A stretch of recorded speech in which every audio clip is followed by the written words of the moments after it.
Assalamualaikum warahmatullahi wabarakatuh. Salam sejahtera bagi kita semuanya. Salam sehat bagi kita semuanya. Alhamdulillah, puji syukur kita panjatkan atas kehadirat Allah Subhanahu wa taala yang telah melimpahkan rahmat, hidayah serta khususnya kesehatan bagi kita semuanya sehingga pada kesempatan kali ini kita masih bisa belajar bareng dalam mata kuliah pengantar ekonomi bangunan. Hari ini adalah video pembelajaran untuk materi pertemuan ke-9 ataupun kedua sesudah UTS ya, di mana hari ini kita akan belajar tentang kita mengetahui tentang apa saja nanti kebijakan moneter maupun fiskal di negara berkembang. Baiklah, izinkan saya untuk bisa share screen ke layar untuk menjelaskan materi kita pada kesempatan kali ini. Baiklah, materi kita adalah tentang kebijakan moneter dan fiskal di negara berkembang, di mana kalau kita bicara tentang kebijakan moneter adalah merupakan bagian dari sistem ekonomi. Kebijakan yang bertujuan untuk mencapai suatu keseimbangan dari suatu sistem internal maupun eksternal, serta tercapainya suatu tujuan ekonomi makro. Kita tahu bahwa dalam ekonomi sendiri, ilmu ekonomi, terdapat ilmu ekonomi makro dan juga mikro. Dari sisi makro ya merupakan hubungan ataupun keseluruhan dari proses ekonomi yang nantinya memang menjadikan suatu cerminan dari suatu negara dari sisi ekonominya. Banyak faktornya. Ada dari sisi moneternya salah satunya, di mana moneter itu sendiri nantinya akan berhubungan dengan banyak hal. Salah satunya misalnya adalah tingkat suku bunga, lalu ekspor, lalu impor. Ya. Keseluruhannya itu akan memengaruhi nilai tukar dan lain sebagainya. Itu nantinya akan dilihat dari sudut pandang ekonomi makro.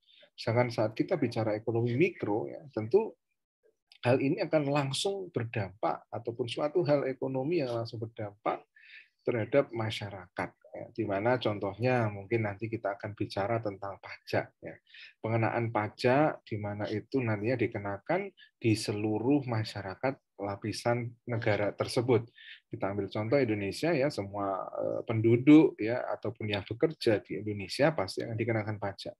Nah, hal itu saat dikenakan pajak itulah salah satu dari bentuk proses ekonomi mikro itu berlangsung.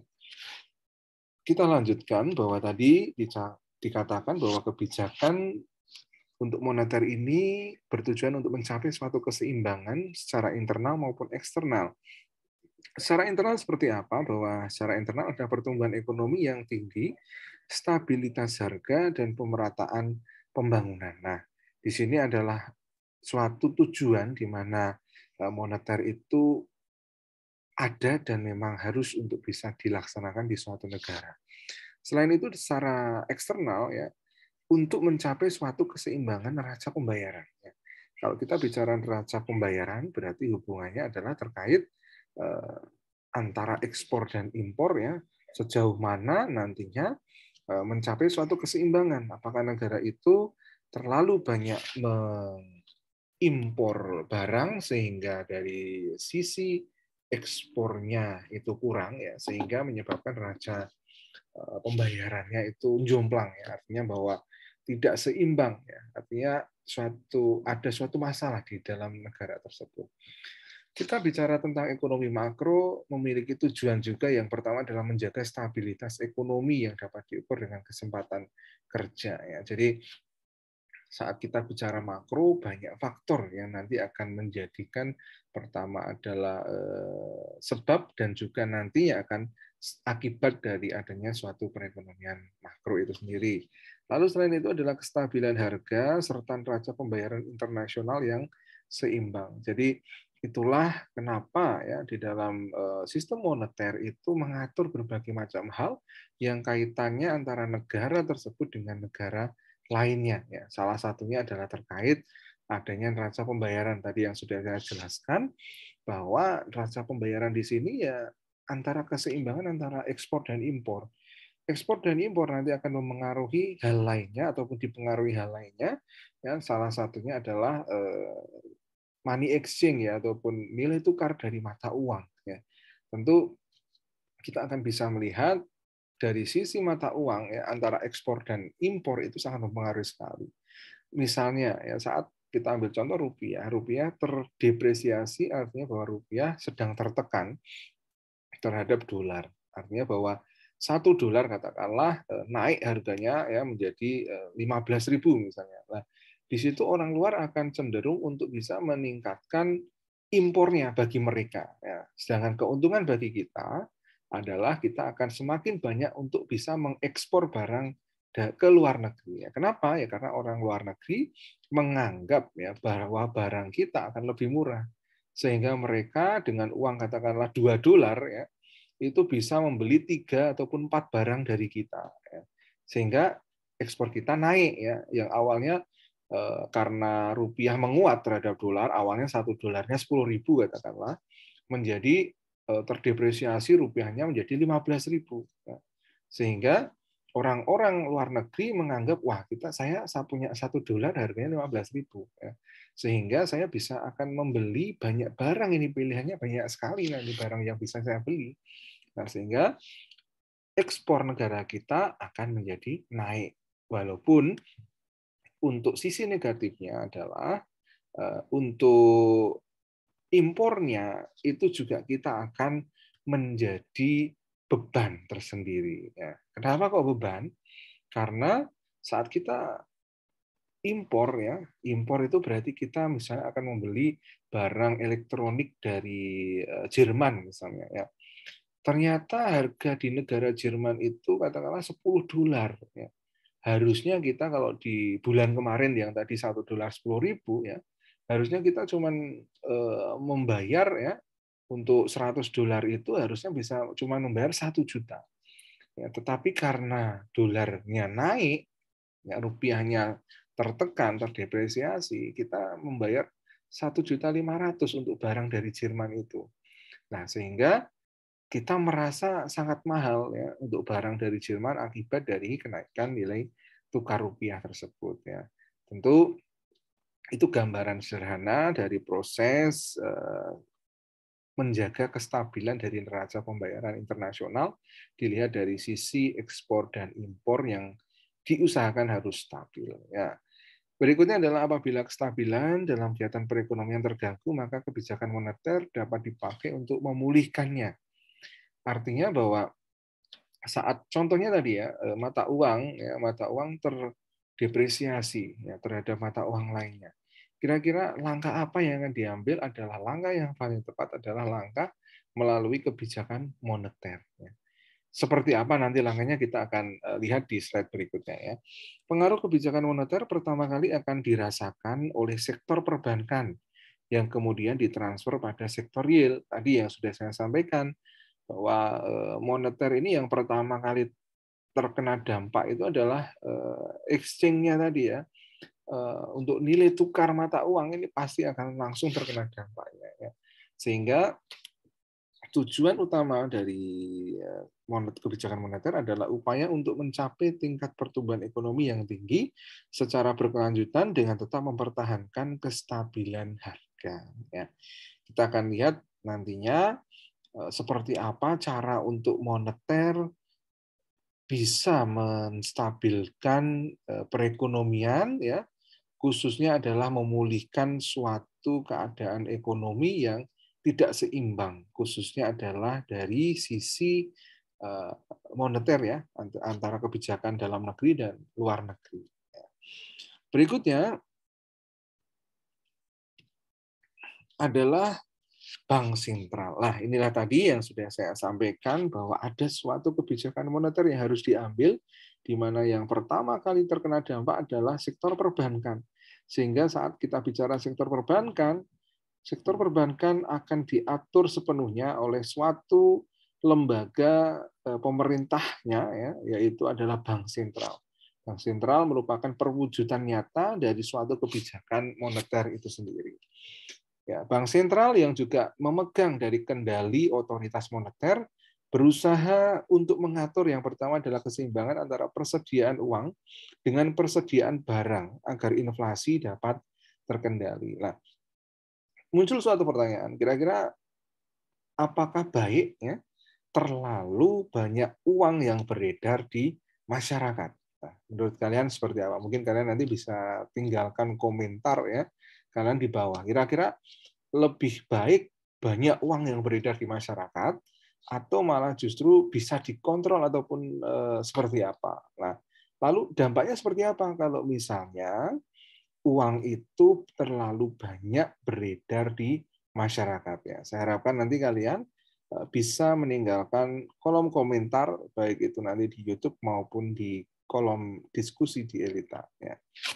Oke, berikutnya adalah tercapainya kesempatan kerja penuh dan kelancaran dalam pasokan ataupun distribusi barang. Nah, ini suatu kebijakan bank sentral. Artinya bahwa bank sentral itu memang memegang kendali penuh terhadap suatu kebijakan moneter. Ya. Jadi moneter itu dengan kata lain tidak jauh-jauh dari adanya suatu lembaga bank sentral itu sendiri dalam suatu negara. Kalau kita bicara bank sentral suatu negara, ya kita bicara beberapa negara lain yang memiliki bank sentral yang memiliki suatu kekuatan yang luar biasa. Kita bicara dari sisi perekonomian suatu negara yang merupakan negara adidaya ya Amerika Serikat, di mana Amerika Serikat memiliki bank sentralnya, kalau mungkin kalian bisa tahu adalah The Fed ya. The Fed itu adalah bank sentral dari Amerika Serikat. Nah, sedangkan kalau di Indonesia kalian juga tahu adalah Bank Indonesia. Nah, lalu antara Bank Indonesia maupun The Fed itu memiliki suatu instrumen yang dilakukan, antara lain adalah mengontrol suku bunga, ya. Menaik turunkan suku bunga. Nah, kenapa kok suku bunga dikontrol ya dari suatu bank sentral? Ya?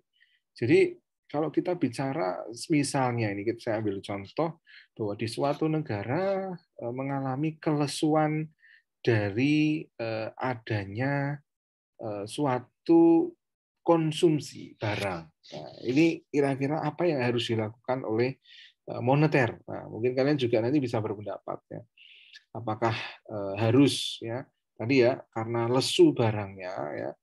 Lalu seperti apa Bank Sentral harus menindaklanjutinya? Apakah dengan menaikkan atau malah justru menurunkan tingkat suku bunganya? Nah, kira-kira kalau menurut pendapat kalian seperti apa? Ya, nanti kalian juga bisa tinggalkan di kolom diskusi ataupun kolom komentar. Kira-kira saat konsumsi ya, tingkat konsumsi dari masyarakat itu menurun ya, bank sentral itu harus seperti apa. Nah, kalau tadi di atas adalah saat uang beredar banyak itu apakah baik atau buruk. Nah, gitu kan. Ini ada hubungannya juga tentang juga menaik turunkan tingkat suku bunga. Ya. Terlalu banyak uang ya, nantinya seperti apa perlakuan dari suku bunga agar dari uang itu dapat dikontrol oleh bank sentral. Nanti kalian juga bisa tinggalkan di kolom komentar ya, saling diskusi, nggak apa-apa. Nanti misalnya ada yang benar, ada yang salah, bisa saling untuk bisa mendiskusikannya. Oke. Berikutnya giro wajib minimum, intervensi di pasar valuta asing dan sebagai tempat terakhir bagi bank-bank untuk meminjam uang apabila mengalami kesulitan likuiditas ya. Jadi kalau kita bicara bank sentral ya, itu merupakan banknya dari bank itu sendiri. Ya. Jadi bank itu punya bank ya, yaitu misalnya contohnya adalah Bank Mandiri, Bank BRI ya, itu mereka memiliki bank untuk bisa menabungkan seluruh uangnya di bank sentral. Ya. Jadi tidak ada di dalam suatu bank ya itu memiliki batas maksimal dari ketersediaan uang. Ya, misalnya di dalam satu kantor cabang misalnya adalah apa ya tadi ya, ya Mandiri tadi ya, Mandiri Magelang misalnya ya. Tidak di suatu cabang Mandiri Magelang itu memiliki batas maksimal dari suatu penyimpanan uang tiap harinya ataupun mungkin bahkan tiap beberapa hari sekali. Saat sudah melebihi limit, misalnya di bank itu bisa menampung 10 miliar. Tetapi ternyata di hari tertentu ada tabungan masuk ataupun total dari uang yang ada itu adalah 15 miliar. Nah, tentu melebihi kapasitas dari penyimpanan bank itu sendiri. Nah, bank sisa 5 miliar itu akan ditabungkan ya ataupun dikontrol uangnya untuk bisa diberikan ke Bank Indonesia ya. Begitu sebaliknya ya, nantinya pada saat bank itu membutuhkan uang dengan jumlah banyak. Misalnya kalian ada suatu hari mengambil uang sejumlah misalnya 50 miliar misalnya di Bank Mandiri Magelang. Nah, tentu membutuhkan banyak uang. Nah, di situ nantinya Bank Mandiri Magelang akan meminta ke Bank Indonesia untuk bisa mencairkan adanya rekening kalian yang kalian ambil. Ya, itu ya. Itu merupakan salah satu bentuk gambarannya dari tempat terakhir bank-bank untuk meminjam uang apabila mengalami kesulitan likuiditas. Tadi Bank Sentral menganut beberapa pengaturan dari jumlah uang yang beredar, yaitu adalah kebijakan moneter ekspansif dan kontraktif. Apa itu monetary expansive policy? Yaitu suatu kebijakan dalam rangka menambah jumlah uang yang beredar. Kalau kontraktif artinya kebijakan mengurangi jumlah uang yang beredar ataupun disebut dengan kebijakan uang ketat atau tight money policy. Nah, kapan dan apakah kedua kebijakan ini harus dilaksanakan? Iya, ya. Kapan? Tergantung. Nah, artinya bahwa tergantungnya seperti apa? Melihat kondisi yang ada di dalam masyarakat itu sendiri. Ya, saat terlalu banyak jumlah uang yang beredar, ya tentu harus mengurangi jumlah uang yang beredar. Kenapa? Ya, hubungannya dengan inflasi. Ya, inflasinya nanti akan naik turunnya, sehingga saat inflasi dalam kondisi naik, ya itu juga nanti akan mempengaruhi dari proses pengambilan keputusan dari suatu kebijakan moneter itu sendiri. Ya. Artinya bahwa inflasi itu naik ya, kira-kira jumlah uang beredar nanti seperti apa ya tadi yang sudah saya sampaikan ya. Apakah jumlah uang yang beredar itu naik akan meningkatkan inflasi ya? Misalnya ya kan tadi kan, atau mungkin kalian punya pendapat lain ya.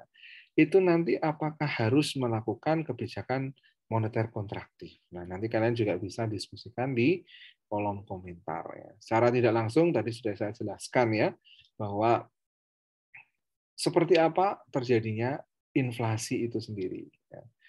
Seperti apa inflasi akan menjadi naik. Ya. Nah, dari naiknya inflasi itu akan bisa dikaitkan dengan jumlah uang yang beredar. Ya. Oke, berikutnya instrumen kebijakan moneter. Ya. Kebijakan kuantitatif, ya, open market operation, yaitu menjual atau membeli surat berharga pemerintah berupa SBI maupun SBPU ya, berharga pasar uang ya, serta menambah jumlah uang yang beredar, membeli SBI ataupun SBPU itu sendiri. Ya. Jadi open market operation di sini merupakan suatu instrumen kebijakan moneter dalam bentuk kebijakan kuantitatif. Ya. Jadi Bank Indonesia ada kalanya ya ataupun dalam hal ini adalah bank sentral ada kalanya akan membuat suatu kebijakan adalah mengeluarkan sertifikat Bank Indonesia ya untuk bisa dimiliki oleh masyarakat. Tetapi ada kalanya juga Bank Indonesia akan membeli dari SBI yang dimiliki oleh masyarakat ya. Tujuannya apa ya? Bentuk lain untuk mengontrol jumlah uang yang beredar. Ya, sekali lagi jumlah uang yang beredar mungkin kalian juga sudah paham lah ya tadi sudah meninggalkan komentar ya tadi ya bahwa jumlah uang yang beredar terlalu banyak itu tidak baik. Ya. Tidak baiknya kenapa ya? Akan karena jumlah uang yang beredar di masyarakat itu banyak, maka akan hubungannya adalah inflasi. Ya. Inflasinya akan naik ya. Sehingga kalian harus bisa mengontrol jumlah uang ya, mengurangi jumlah uang itu untuk bisa menstabilkan dari inflasi. Berikutnya adalah diskon rate policy. memainkan tingkat bunga bank sentral pada bank umum. Nah, ini juga sama ya. Tadi ya, bahwa saat jumlah uang yang beredar terlalu banyak di luar ya, kira-kira kebijakan moneter apa yang diambil adalah misalnya adalah menaikkan tingkat suku bunga bank. Kenapa kok harus naik ya? Agar orang-orang tidak menyimpan uangnya di bawah kasur ya ataupun di brankasnya, tetapi menyimpan uangnya di bank. Tujuannya apa ya? Tujuannya tidak lain adalah agar uang itu kembali lagi ke suatu sistem bank sentral itu sendiri, ya, di mana bank umum akan kembali ke bank sentral, sehingga akan dapat dikontrol dari jumlah uang yang beredar. Lalu berikutnya adalah menambah jumlah uang yang beredar, menurunkan tingkat suku bunga bank sentral. Ya. Ada kalanya juga, ya, ada kalanya juga nantinya bank sentral akan menambah jumlah uang yang beredar. Tujuannya apa? Untuk meningkatkan gairah dari konsumsi masyarakat. Ya. Pada saat tingkat konsumsi masyarakat turun, ya, gairah konsumsi masyarakat turun, ya, sehingga dibutuhkan ini. Wah, ini perlu ini masyarakat untuk bisa memaksimalkan uang yang mereka miliki untuk bisa dibelikan barang. Nah, itulah nantinya pada saat itulah jumlah uang akan dinaikkan. Lalu berikutnya adalah reserve requirement policy, artinya memainkan jumlah dana cadangan perbankan yang harus disimpan pada pemerintah dan menambah uang beredar pemerintah, menurunkan rasio cadangan wajibnya. Ya, ini kita lanjut aja. Dari sisi instrumen kebijakan moneter ada kuantitatif dan juga yang berikutnya adalah kualitatif, yaitu ada selective credit dan moral persuasion, ya, di mana kedua kebijakan kualitatif ini ya ini ada hubungannya adalah tentang bagaimana suatu perbankan itu akan memberikan suatu kredit yang lebih selektif kepada masyarakatnya. Kalau kita bisa lihat ya, mungkin kalian bisa lihat di buku tabungan kalian, berapa sih bunga yang kalian dapatkan misalnya. Rata-rata kalau bunga tabungan itu adalah 0,5% atau 0,25%. Ya.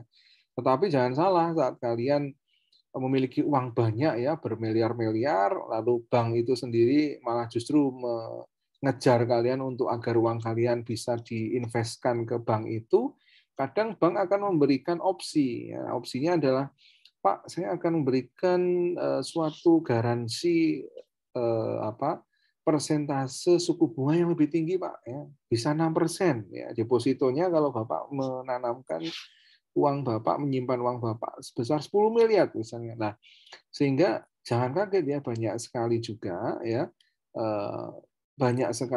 miliarder-miliarder itu lebih suka untuk menyimpan uangnya di bank ya, karena apalagi dari sisi deposito dan jenis-jenis produk perbankan lainnya. Karena apa ya? Karena memang perbankan juga membutuhkan dari sisi tadi adalah saat menarik orang untuk masuk ke invest ke bank itu berarti adalah disebut dengan funding ya.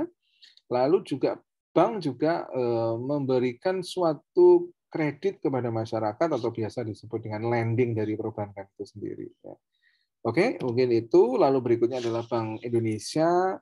Kita bicara Bank Indonesia tidak lepas dari bank sentral yang dimiliki oleh Indonesia, di mana Bank Indonesia memiliki tujuan untuk mencapai dan memelihara kestabilan nilai tukar rupiah ya. Ini juga tertuang ke dalam Undang-Undang Nomor 3 Tahun 2004 Pasal 7 tentang Bank Indonesia dan tercermin dalam kestabilan terhadap harga-harga barang dan jasa yang tercermin pada inflasi. Ya, ini ya. Tentu inflasi ini kalau kalian belajar makro ya, inflasi ini tidak bisa dikatakan naik ataupun turun ya. Sama jeleknya ya. Bahwa saat dikatakan naik ya, itu juga memiliki dampak yang buruk ya. Artinya bahwa masyarakat tidak memiliki keinginan untuk membeli barang tersebut karena harganya mahal ya, sehingga naik inflasi itu ya.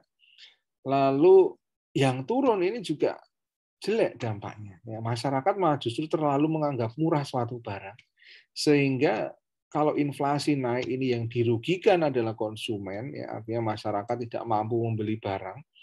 Kalau inflasi turun, malah justru yang dirugikan adalah produsen ataupun perusahaan. Kenapa? Ya? Karena perusahaan ya tidak mampu untuk bisa menutup biaya operasional, ya. Karena harga yang tidak masuk akal, ya biaya operasionalnya 5.000, harganya 1.000 misalnya. Nah, sehingga masyarakat membeli tapi tidak masuk untuk menutup biaya operasional perusahaan. Nah, tentu perusahaan bangkrut, ekonomi juga akan menjadi tidak stabil lagi. Nah, artinya kalau kita bicara inflasi, tidak inflasi itu harus naik atau turun, besar atau kecil, ya, tetapi adalah saat kita bicara inflasi yang baik adalah inflasi yang stabil. Ya. Kalau harga itu jelas, harga itu yang baik adalah harga yang murah atau kecil, ya. Kalau inflasi tidak bisa inflasi itu kecil ataupun tinggi, ya. Inflasi yang bisa adalah stabil, dikontrol, ya. Ada suatu tingkat inflasi yang memang itu dikatakan sebagai inflasi yang stabil. Oke, berikutnya kita bicara tadi kebijakan moneter, berikutnya adalah kebijakan fiskal, ya. Di mana semua kebijakan yang berkaitan dengan APBN baik penerimaan maupun pengeluaran. Misalnya adalah perpajakan, utang luar negeri, dan kebijakan peningkatan pengeluaran pemerintah. Tadi sudah saya sampaikan bahwa wujud lain ya dari adanya sisi makro ya dan sisi mikro ya, mikro lebih kepada suatu hal yang berkaitan langsung dengan masyarakat. Contohnya adalah pajak, di mana pajak di sini harus dibayar oleh masyarakat berdasarkan undang-undang guna meningkatkan kesejahteraan masyarakat. Apa itu ciri-cirinya? Yaitu ciri-cirinya adalah merupakan luaran iuran kepada pemerintah. Jadi pajak itu iuran wajib bagi suatu person, suatu masyarakat yang sudah dikatakan sebagai wajib pajak dan dipungut berdasarkan undang-undang, ya tidak asal ya. Lalu untuk membiayai pengeluaran pemerintah. Jadi semua infrastruktur yang dikeluarkan pemerintah salah satunya adalah dari pajak.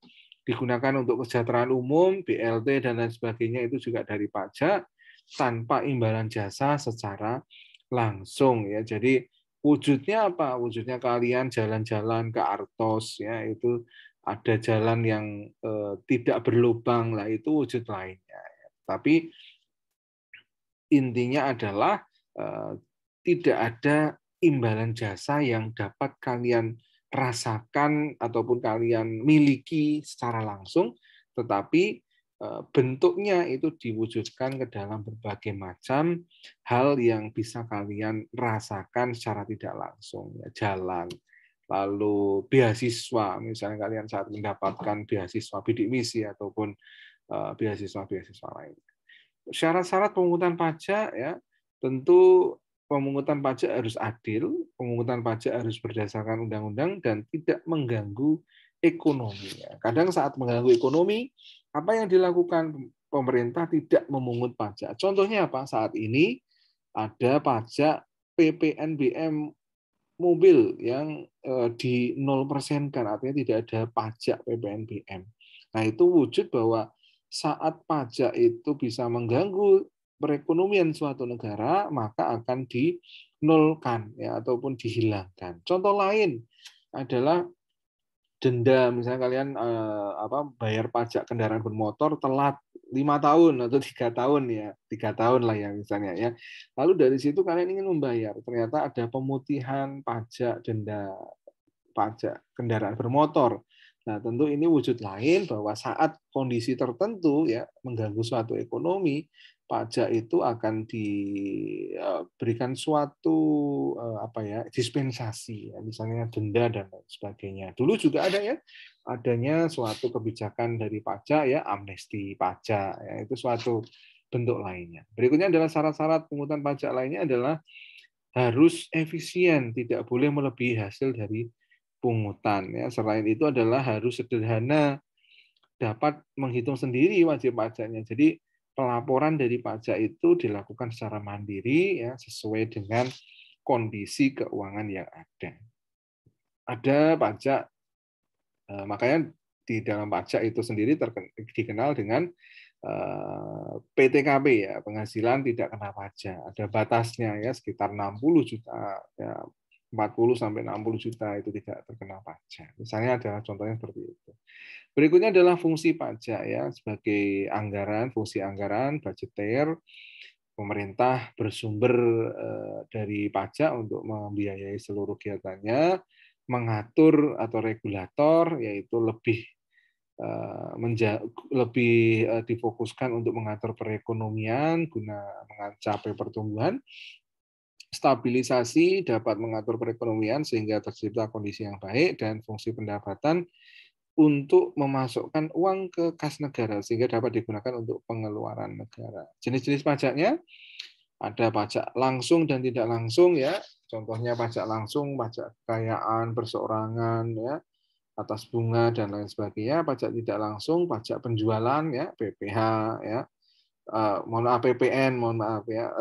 Lalu bea materai dan bea lelang. Nah, ini bentuk pajak tidak langsung dan juga pajak langsung berdasarkan pemungutnya. Itulah tadi, tidak terasa kita sudah sampai di akhir pertemuan. Tadi dapat saya simpulkan bahwa kita sudah belajar dari sisi kebijakan yang ada di dalam suatu perekonomian, ada kebijakan moneter dan kebijakan fiskal, di mana kebijakan moneter itu sendiri lebih berkaitan terhadap kebanksentralan suatu negara, dan kebijakan fiskal itu berkaitan terhadap pengaturan sistem keuangan ya dari suatu negara itu sendiri di dalam negara itu sendiri. Kalau kita bicara bank sentral, kita akan bicara tentang Bank Indonesia sebagai perwujudan dari sistem moneter yang ada di suatu negara, khususnya Indonesia. Sedangkan kalau kita bicara fiskal, siapa untuk bisa melaksanakan kebijakan fiskal adalah pemerintah itu sendiri. Kementerian Keuangan ya, lebih fokus terhadap mengelola perekonomian, baik dari sistem tata kelola keuangannya hingga sistem pengelolaan dari pajak dan lain sebagainya. Oke, mungkin itu dari saya. Sekali lagi, tugas kalian adalah meninggalkan kolom komentar ya, baik itu di YouTube maupun di diskusi tentang apa yang tadi sudah saya sampaikan. Apakah harus uang beredar banyak ataupun sedikit di dalam perekonomian, bagus mana, banyak atau sedikit. Kalian bisa tinggalkan komentar, dan juga seperti apakah jumlah uang yang beredar itu dikaitkan dengan inflasi, misalnya apakah saat jumlah uang yang beredar banyak, inflasi akan turun atau naik, ya, atau sebaliknya. Silakan nanti kalian tinggalkan kolom komentar baik di realita maupun di kolom diskusi. Mungkin itu dari saya. Terima kasih atas perhatian dari rekan-rekan semuanya. Kurang lebihnya mohon maaf. Kita akhiri pertemuan kali ini. Billahi taufik wa hidayah. Wassalamualaikum warahmatullahi wabarakatuh. Salam sehat semuanya.